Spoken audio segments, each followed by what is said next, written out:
వైసీపీకేమో ఈ విశాఖకు సంబంధించిన ఎమ్మెల్సీ ఎన్నికలు ఘోర పరాభవం తర్వాత జరుగుతున్నాయి కూడా వాళ్ళకి ప్రతిష్టాత్మకంగా మారి ఎట్లాగైనా సత్తా చాటాలని. ఇంకో పక్క కూటమికేమో భారీ విజయం తర్వాత కాబట్టి మేము మళ్ళీ వెనకబడిపోతున్నాము అని అనిపించుకోకూడదు కాబట్టి ఖచ్చితంగా గెలవాలని వాళ్ళకు కూడా ప్రతిష్టాత్మకం.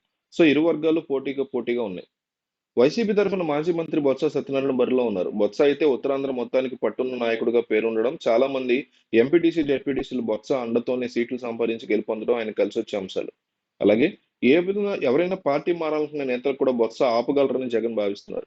మరోవైపు గత కొన్ని రోజులుగా బొత్స పార్టీ మారతారనే ప్రచారం కూడా జోరుగా సాగుతుంది. ఈ సమయంలో ఎమ్మెల్సీ స్థానాన్ని ప్రకటిస్తే పార్టీ మారకుండా కూడా ఆపొచ్చని నకరంగా జగన్ వ్యవహరిస్తున్నట్టు టాక్ నడుస్తుంది. ఈ క్రమంలోనే వైసీపీ కార్పొరేటర్లతో వైవి సుబ్బారెడ్డి సమావేశమయ్యారు. జీవీఎంసీ స్టాండింగ్ కమిటీ ఎన్నికల నేపథ్యంలో నేతలకి దిశానిర్దేశం చేశారు. అలాగే స్థానిక సంస్థల కోట ఎమ్మెల్సీ ఎన్నిక మీద కూడా చర్చించారు. కొంతమంది కార్పొరేటర్ల పార్టీ మారినప్పటికీ తమ ప్రణాళిక తమకు ఉందని వ్యాఖ్యానించారు. 80% కన్నా ఎక్కువ మంది వైసీపీకి మద్దతు ఉంటే టీడీపీ కూడా పోటీకి రావడం చూస్తుంటే వారు ఏ స్థాయిలో రాజకీయం చేస్తున్నారో అర్థమవుతుందని వైవి సుబ్బారెడ్డి అంటున్నారు.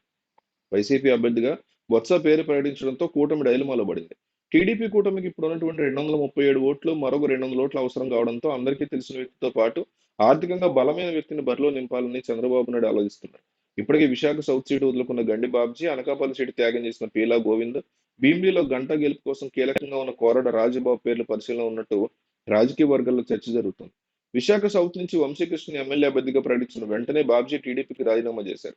కానీ బాబు బుజ్జగింపులతో మళ్ళీ పార్టీలో కొనసాగారు. దాంతో గండి బాబ్జీని ప్రకటించడం ఖాయమని భావిస్తున్నారు. చంద్రబాబుతో పాటు పవన్ ఆశీస్సులు కూడా తనకే ఉన్నాయని, దాంతో గెలుపు పట్ల బాబ్జీ సైతం ధీమా వ్యక్తం చేస్తున్నారు అంటున్నారు. కానీ చాలా స్ట్రాంగ్ గా బొత్స సత్యనారాయణ యువతల నుంచి జనాల్ని ఆపడానికి వైసీపీకి ఆల్రెడీ ఉన్నటువంటి భారీ మెజారిటీ ఎక్కడ కూడా తగ్గకుండా ఉండడానికి చూసుకుంటున్నారు. మొత్తంగా ఇప్పుడు 822 మంది ఓటర్లు ఉండగా గత ప్రభుత్వ హయాంలో స్థానిక సంస్థల ఎన్నికలు ఏకపక్షంగా జరగడంతో 90% పైగా స్థానిక ఎన్నికలు వైసీపీ గెలుచుకుంది. గత ఎన్నికల్లో పోటీ చేయకపోయినా టీడీపీ, జనసేన అభ్యర్థులు 123 ఇండిపెండెంట్ గా పోటీ చేసి గెలిచారు. రీసెంట్ గానే 12 మంది విశాఖ కార్పొరేటర్లు టీడీపీలో, జనసేనలో జాయిన్ అయ్యారు.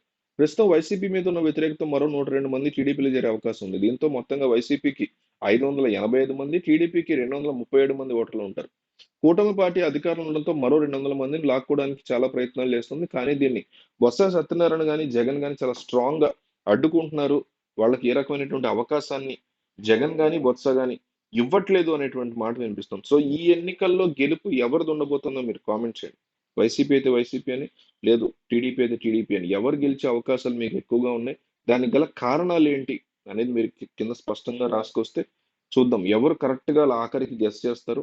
కారణాలతో సహా మీరు గెస్ చేశారనుకోండి చూద్దాం. మనం గెలిచిన తర్వాత మీ కామెంట్‌ని మనం పైకి తీసుకొచ్చి పోస్ట్ చేద్దాం.